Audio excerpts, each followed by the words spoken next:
Hello friends, welcome to Storytelling Station and I am Sourav Nath and today I am going to tell you one horror story named The Haunted Doll's House written by R.James. Montague Rhodes James born in the year 1862 1st August and died in the year 1936 on 12th June.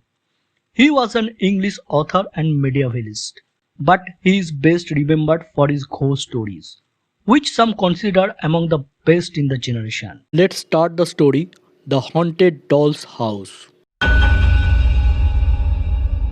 I suppose you get stuff of that kind through your hands pretty often? Said Mr. Dillett as he pointed with his stick to an object. And when he said it, he lied in his throat and knew that he lied. Not once in 20 years, perhaps not once in a lifetime.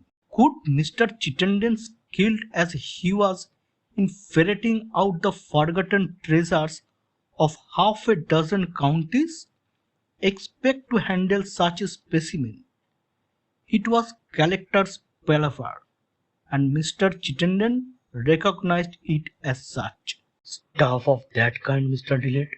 It's a museum piece. Well, I suppose there are museums that will take anything. I have seen one years back, but not as good as this. But that's not likely to come into the market, and I am told they have some fine one for the period over the water.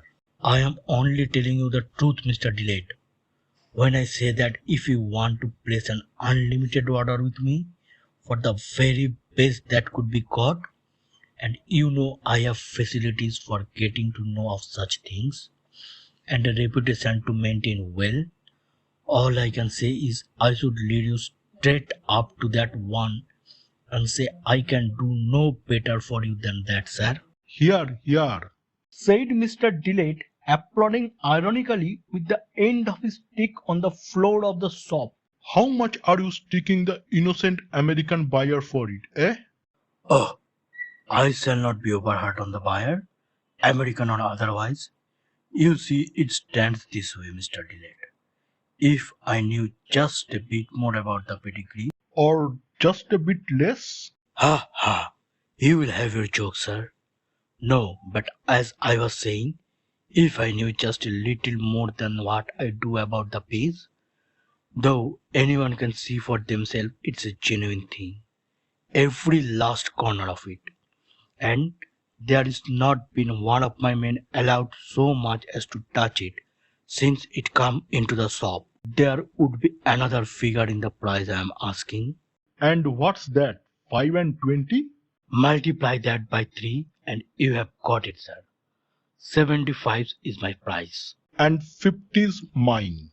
The point of agreement was of course somewhere between the two. It doesn't matter exactly where. I think 60 guineas, but half an hour later the object was being packed, and within an hour Mr. Dillett had called for it in his car and driven away. Mr. Chittenden, holding the check in his hand, saw him off from the door with smiles, and returned, still smiling, into the parlour where his wife was making the tea. He stopped at the door. It's gone. Thank God for that. Mr. Dillett, was it? Yes, it was. Well, I would sooner it was him than another. Oh, I don't know. He ain't a bad feller, my dear. Maybe not, but in my opinion, he would be none the worse for a bit of a shake-up. Well, if that's your opinion, it's my opinion. He has put himself into the way of getting one. Anyway, we shall not have no more of it, and that's something to be thankful for. And so Mr. and Mrs. Chittenden sat down to tea. And what of Mr. Dillett and of his new acquisitions? It was a doll's house. There was only just room enough for it in the car, and Mr. Dillett had to sit with the driver. He had also to go slow, for though the rooms of the doll's house had been all been stuffed carefully with soft cotton wool. Jolting was to be avoided. In view of the immense number of small objects which thronged them, and the 10-mile drive was an anxious time for him, in spite of all the precautions he insisted upon. At last, his front door was reached, and Collins, the butler, came out. Hey, Collins, come here quickly. Yes, sir. Yes, sir. Look here, Collins. You must help me with this thing. It's a delicate job. We must get it out upright. See? It's full of little things that must not be displaced more than we can help. You understand that? Yes, sir. First, let's decide where shall we have to put it. Okay. I think I shall have to put it in my own room. To begin with at any rate. On the big table. That's it. Okay. Careful, careful, Collins. Hold it carefully. Here, on the table. Put it here. Careful, careful. Okay. Good. It was conveyed with much talking to Mr. Dillet's spacious room on the first floor, looking out on the drive. The seating was unwound from it, and the front thrown open. For the next 2 hours, Mr. Dillet was fully occupied in extracting the padding and setting in order the contents of the rooms. When this thoroughly congenial task was finished, that it would have been difficult to find a more perfect and attractive specimen of a doll's house in Strawberry Hill Gothic than that which now stood on Mr. Dillet's large knee-hole table, lightened up by the evening sun which came slanting through 3 tall sash windows. It was quite 6 feet long, including the chapel or auditory which flanked the front on the left as you faced it, and the stable on the right. The main block of the house was in Gothic manner. That is to say, the windows had pointed arches and were surmounted by what are called ogival hoods, with crockets and finials such as canopies of tombs built into church walls. At the angles was absurd turrets covered with arched panels. The chapel had pinnacles and buttresses, and a bell in the turret and coloured glass in the windows.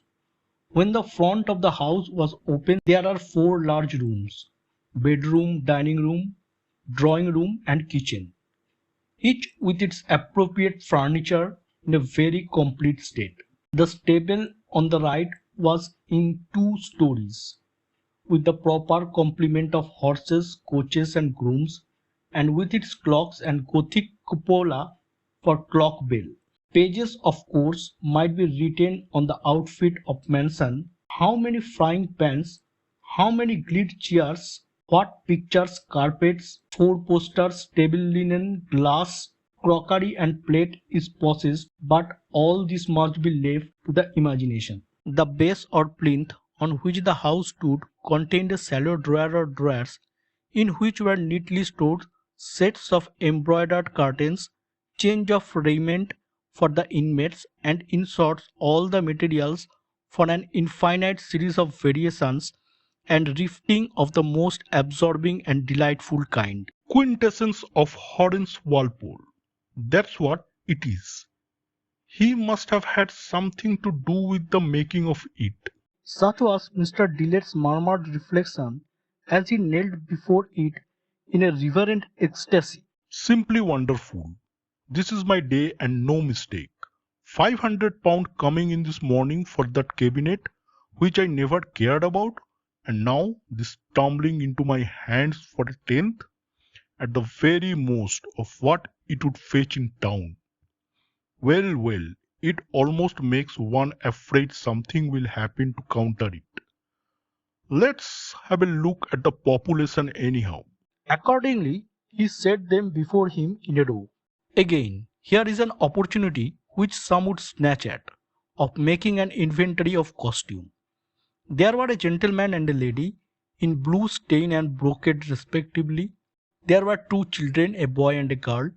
There was a cook, a nurse, a footman, and there were a stable servants, two postilions, a coachman, two grooms. Okay, let's see. Anyone else? Yes, possibly. The curtains of the four-poster in the bedroom were closely drawn around all four sides of it, and he put his finger in between them and felt in the bed.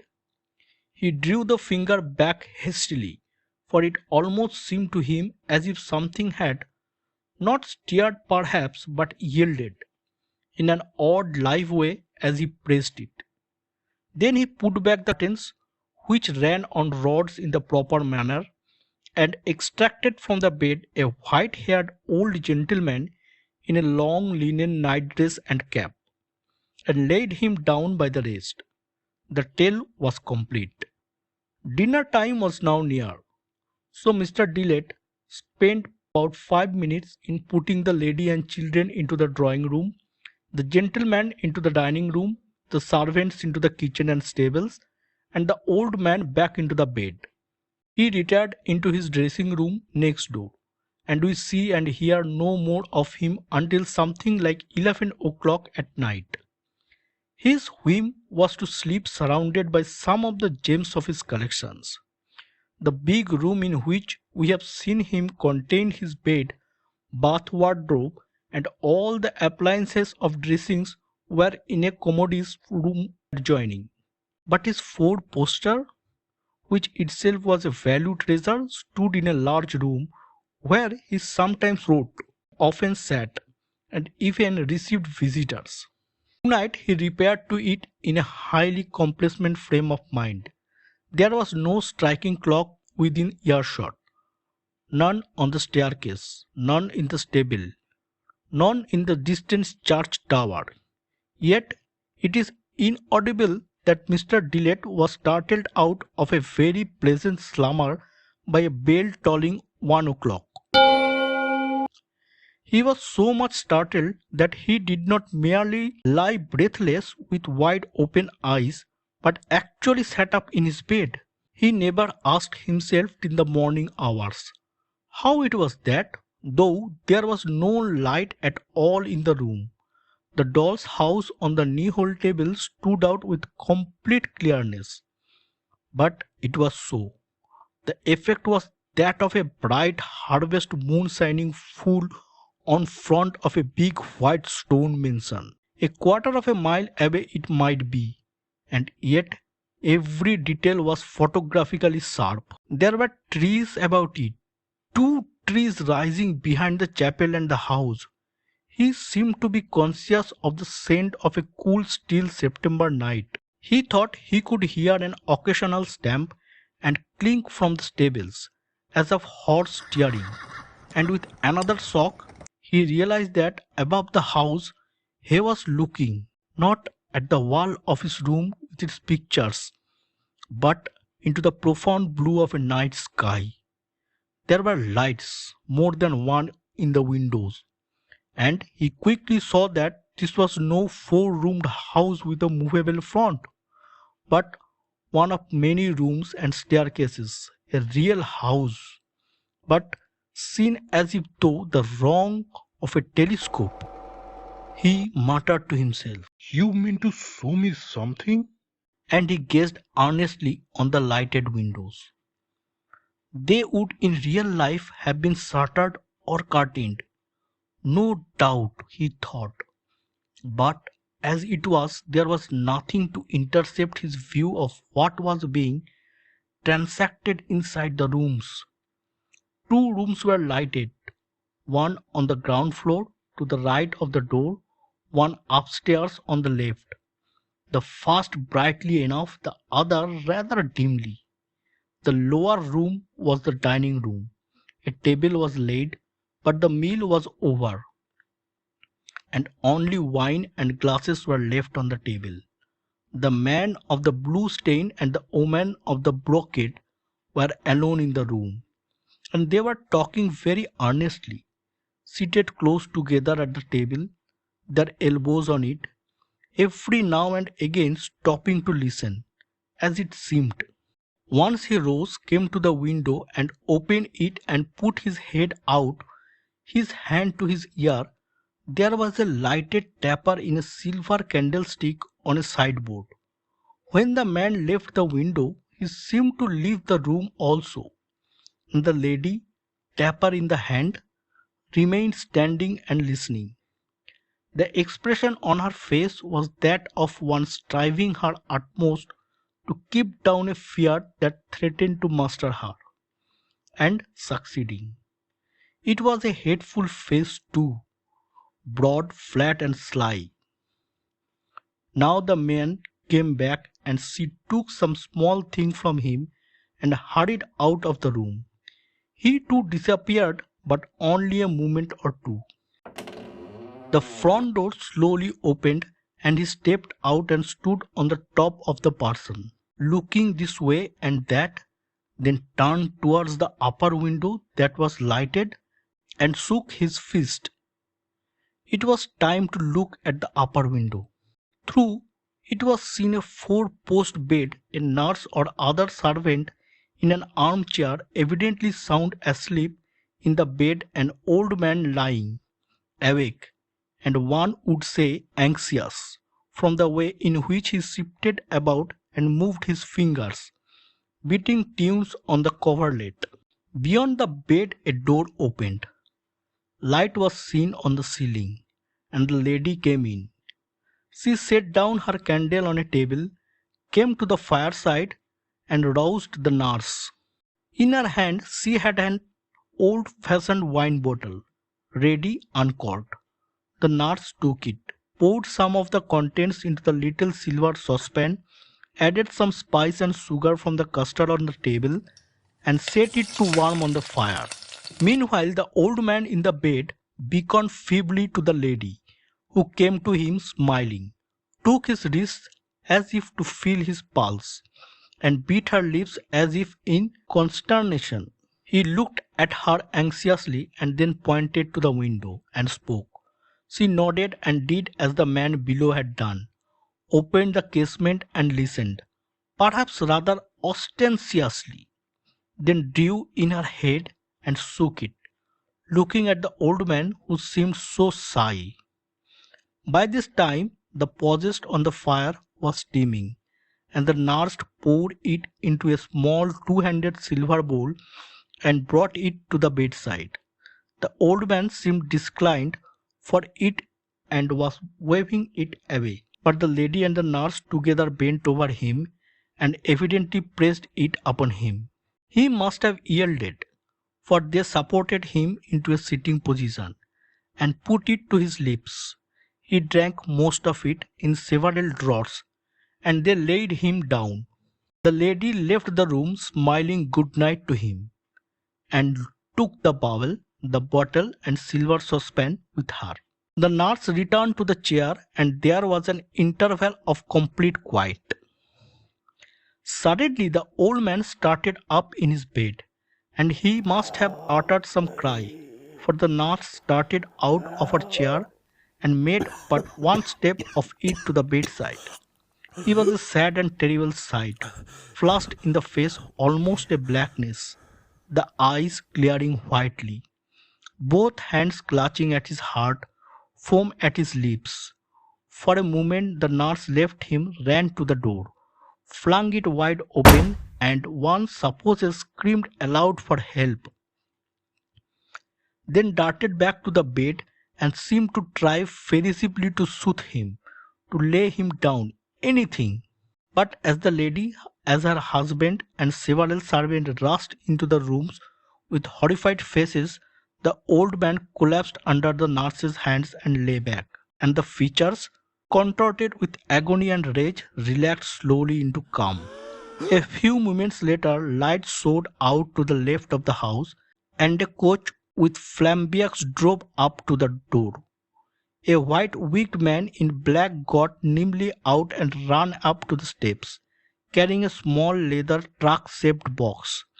He was met in the doorway by the man and his wife, she with her handkerchief clutched between her hands, he with a tragic face but retaining his self-control.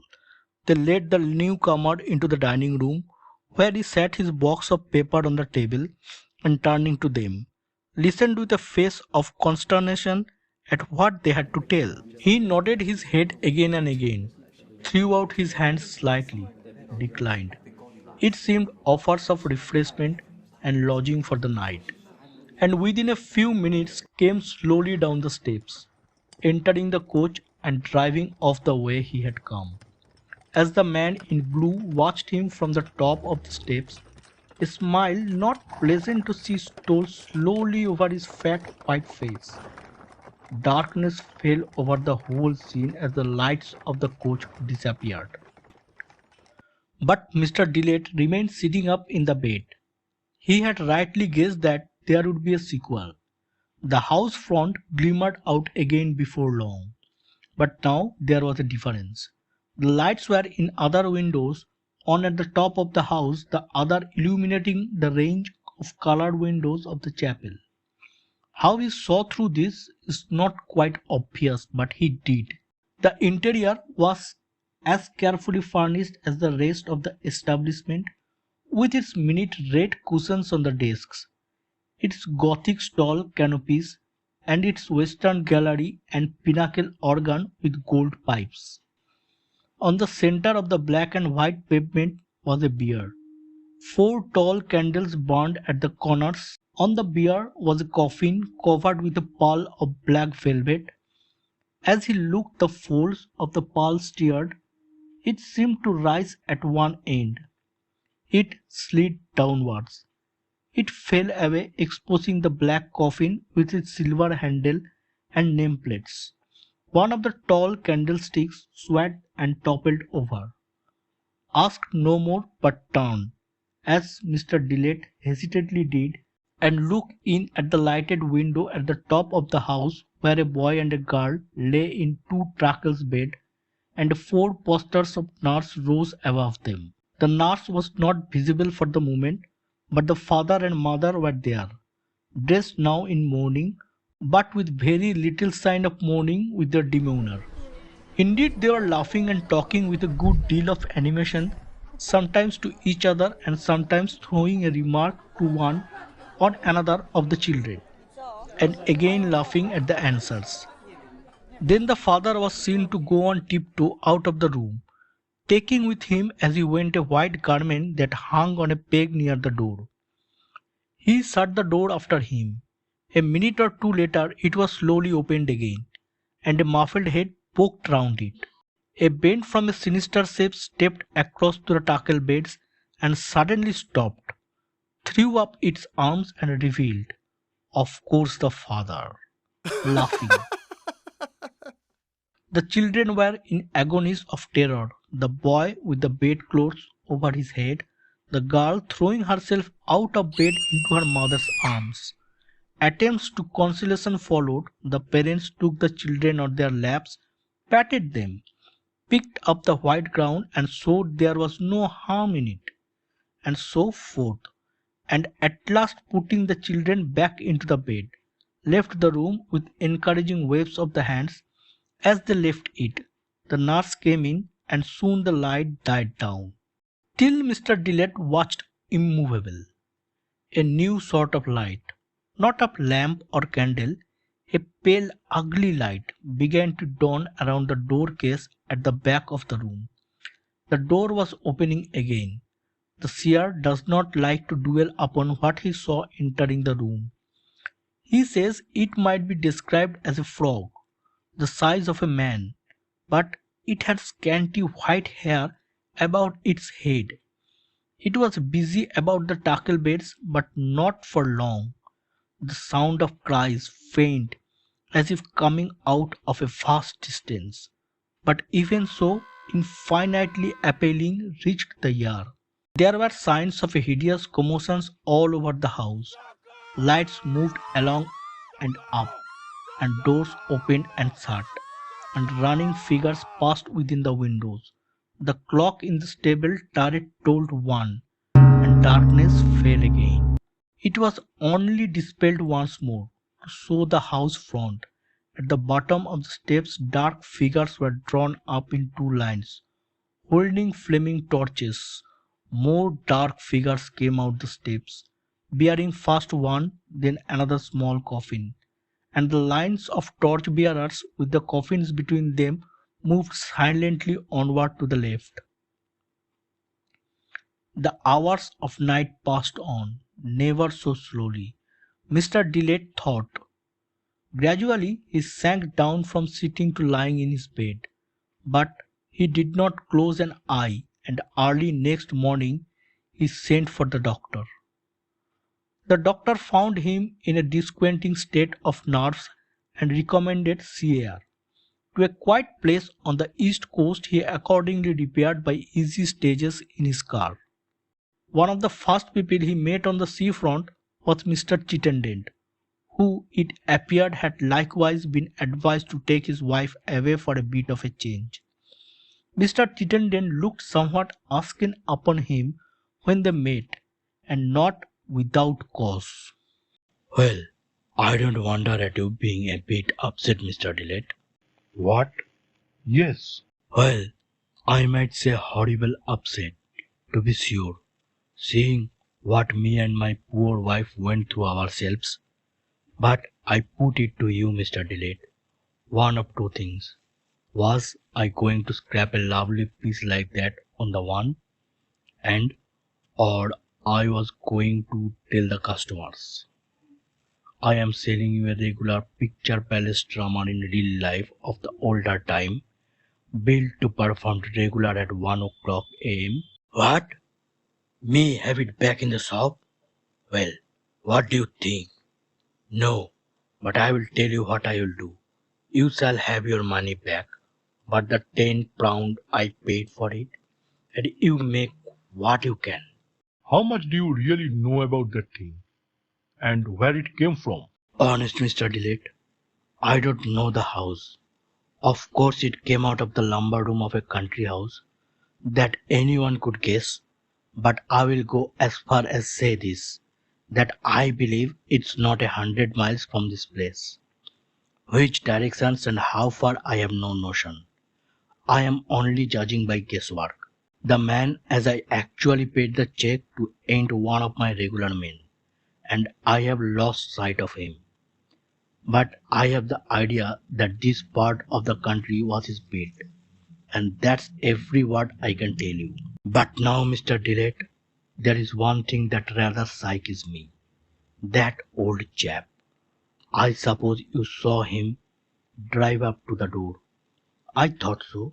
Now, would he have been the medical man? Do you take it? My wife would have it so, but I stuck to it that was the lawyer, because he had papers with him, and one he took out was folded up. I agree. Thinking it over, I came to the conclusion that was the old man's will, ready to be signed. Just what I thought, and I took it that will would have cut out the young people. Well, it's been a lesson to me, I know that. I shall not buy no more doll's house, nor waste no more money on the pictures. And as to this business of poisoning grandpa, well, if I know myself, I never had much of a turn for that. Live and let live. That's been my motto throughout life, and I ain't found it a bad one. Filled with these elevated sentiments, Mr. Chittenden retired to his lodgings. Mr. Dillett next day repaired to the local institute, where he hoped to find some clue to the riddle that absorbed him. He gazed in despair at a long file of the Canterbury and York Society's publications of the parish registers of the district. No print resembling the house of his nightmare was among those that hung on the staircase and in the passages. Disconsolate, he found himself at last in a derelict room, staring at a dusty model of a church in a dusty glass case. Model of St. Stephen's Church, Coaxum, presented by T. Merweather, established of Eelbridge House, 1877. The work of his ancestor James Merweather, 1786. There was something in the fashion of it that reminded him dimly of his horror. He retraced his steps, to a wall map he had noticed and made out that Ilbridge House was in Coxham Parish. Coxham was, as it happened, one of the parishes of which he had retained the name when he glanced over the file of the printed registers, and it was not long before he found in them the record of the burial of Roger Milford, aged 76, on the 11th September 1757, and of Roger Elizabeth Marauder, aged 9 and 7, on the 19th of the same month. It seemed worthwhile to follow his clue, frail as it was, and in the afternoon he drove out to Coxham. The east end of the north aisle of the church is a Milford chapel, and on its north wall are tables to the same persons. Roger, the elder, it seems, was distinguished by all the qualities which adorn the father, the magistrate, and the man. The memorial was erected by his attached daughter Elizabeth, who did not long survive the loss of a parent ever solicitous for her welfare, and of two amiable children. The last sentence was plainly an addition to the original inscription. A year later, Slap told a James Mather, husband of Elizabeth, who is the dawn of life, practiced, not without success, those arts which, had he continued their exercise, might, in the opinion of the most competent judges, have earned for him the name of the British virtuous. But who, overwhelmed by the visions which deprived him of an affectionate partner and a blooming offspring, passed his prime and age in a scheduled yet elegant retirement.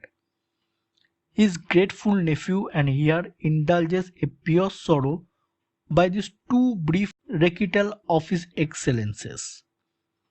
The children were more simply commemorated. Both died on the night of the 12th of September. Mr. Dillett felt sure that in Ilbridge House he had found the scene of his drama. In some old sketchbook, possibly in some old print, he may yet find convincing evidence that he is right. But the Ilbridge House of today is not that which is sought.